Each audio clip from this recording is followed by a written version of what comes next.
This is week 2 of a special presentation topic that is known as additional material number 16, which is titled A Message to My Path Friends by Eva Pierrakos. I explained where this came from in the video in week 1, so I'm not going to bore you by repeating it. This week, the study guide looked at Eva's process, which she outlined in this letter. And this is why I wanted to present this material. Her explanation of her process. And while I don't normally like to read materials while I'm doing a video, because you can read, I'm going to read a little bit because this I don't want to paraphrase. This I would like to start with as it is. And so what Eva said in the beginning of when she got to the meat of her letter, she said, "There are so many angles that I hardly know where to begin. Perhaps the most important one is that there was a corner of my being in which I did not believe and know what I believe and know with all my heart and conviction in the rest of my personality. You can call that part, of course, the still undiscovered lower self. In this part, I lacked faith, was afraid of death and pain, and doubted the existence of eternal life. The discovery of this part in me was about as painful as the shock of the illness itself. I also realized that there was no way I could have become aware of this part of me without actually experiencing the threat of death. It would have remained a theory, and I could never have known that this part also exists in me. The difficulty with language is that it's shorthand. It is a way of communicating energy. The Pathwork Guide describes spiritual language as a picture language. So imagine that you see different pictures in a row, and each picture is, the joke is, or the saying is, worth 1,000 words. You see 3 pictures in a row, each one's worth 1,000 words, and yet the pictures come together so quickly for you. When we use words, it's as if we're hobbled, and we have to crawl through these ideas, one sentence at a time. And words have different meanings for different people, depending on how they're used and what their experience is. So digressing slightly, I love the lecture, The Power of the Word, Pathwork Lecture 233, because it explained to me how 2 people can have a conversation to come away with entirely different ideas of what was expressed, what was said, what was communicated. Because each one already had a picture of what all these words meant, and the pictures don't match. So the other person says a word to me, and I put it into picture form, and then I speak back, and they think I got it when I may not have gotten it at all. We may be ships passing in the night in terms of real communication. Why do I mention this? The discussion of the lower self, just by saying the words lower self, tends to make the lower self an entity in and of itself. Eva, in this note, talks about an undiscovered aspect of lower self. Once again, it's still shorthand. But I invite you to see this as, if we take this apart, how I take this apart. That there's a place in us that isn't on board, that isn't aligned with spiritual law, that is basically negative. It's not either or, but it's more negative than positive.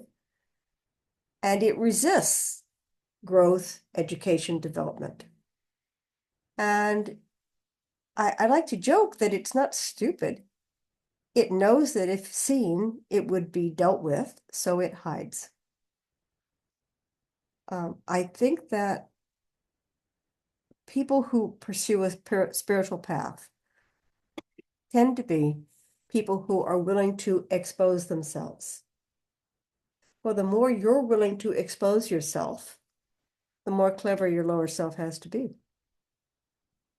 It has to find a special crevice to hide in where you will have a tendency to overlook it.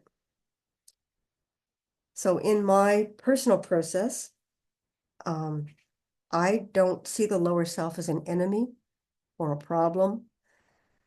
I see it as, and I smile as I say this, my best friend, meaning that it shows me where I fail.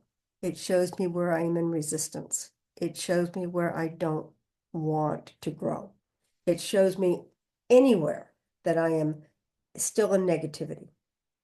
Now, I can't work with it until I see it. And therefore, seeing it is a gift.